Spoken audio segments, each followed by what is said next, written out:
Can you demand ID during a consensual encounter? Hello everyone, it's Anthony Bandiero bringing you the Roadside Chat from IACP 2024 in Boston. We are having a great time here.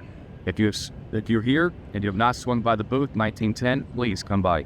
This person says his name is Trevor. He's actually from Canada, and he says, look, I'm from Canada, I'm not a Leo, but he says, I've fallen down a rabbit hole and been watching your videos pretty much all week. Okay, that's cool. He's binge watching Ode to Gold. That definitely lets you know there's not a lot going on in Canada.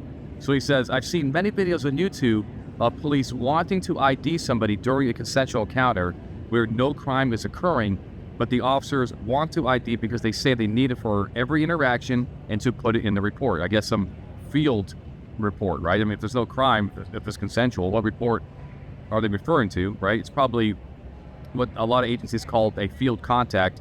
Then often when the person refuses, the officers threaten arrest for obstruction of investigation or failure to ID. From what I understand, department policy isn't law. That's true. If it's consensual contact, there's no crime. Not necessarily. It could be the way the officers engage in that person, but there could be a crime in the background somewhere. We'll talk about that. And there is no obligation for anyone to provide their ID, policy or not. Okay, so let's start with, obviously, the gist here. If we have a truly consensual encounter, there is no obligation in any state to provide an ID to the police officer, right? This is, we have a lot of freedoms in this country. A police officer cannot just come up to a random citizen and say, hey, I need to see your ID, right? And the citizen says, for what? And because he said, because it's Monday, right? No, there's no law. Every law on the books, and they call these stop and identify statutes, right?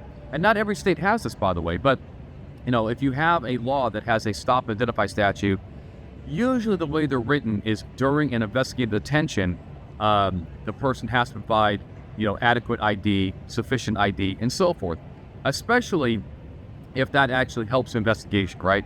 I do kind of talk about in other videos that if you have a stop and identify statute and you stop somebody because you thought they were a shoplifter, but you determined pretty quickly you got the wrong guy, right? It was a good stop. I'm not saying it was a bad stop, but after a couple seconds, the store manager is saying, no, that's not the guy. He had a different color shirt on, whatever. So, but you ask the person for their ID and they don't want to give the ID. I would be very careful of arresting that person for not IDing themselves under those circumstances, because when we go to court and we try to justify the government intrusion here, the reason why we're trying to identify this person, at this point, it's fair to say that this ID does nothing for our investigation, right? It doesn't move the ball forward at all. And that's why these statutes were passed to help you investigate crime, because oftentimes, their ID is pertinent to the investigation. Their criminal history can help point you in the right direction about whether or not you have the right person or not. But going back to the question at hand, if it is purely consensual, then no ID is required. However, let's make sure that we also understand that a lot of police officers do have reasonable suspicion, but they actually want to start that encounter as a consensual encounter. Why?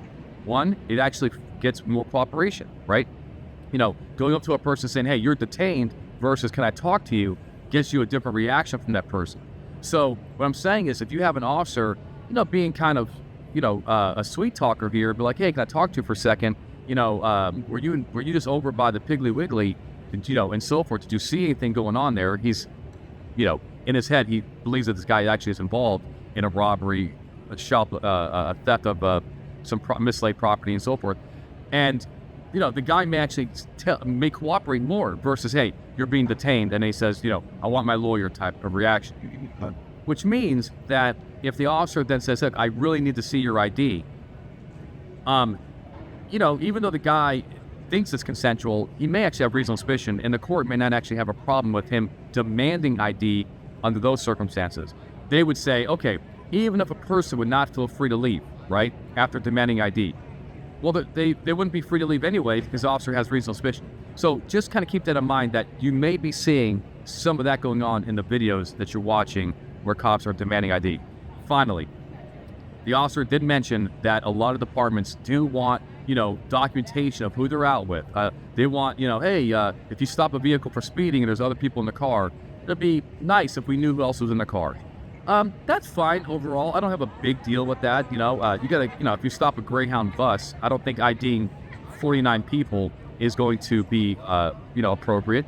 But it is standard procedure to ask passengers for their ID to document it. But my friend from Canada is absolutely correct that policy is not law.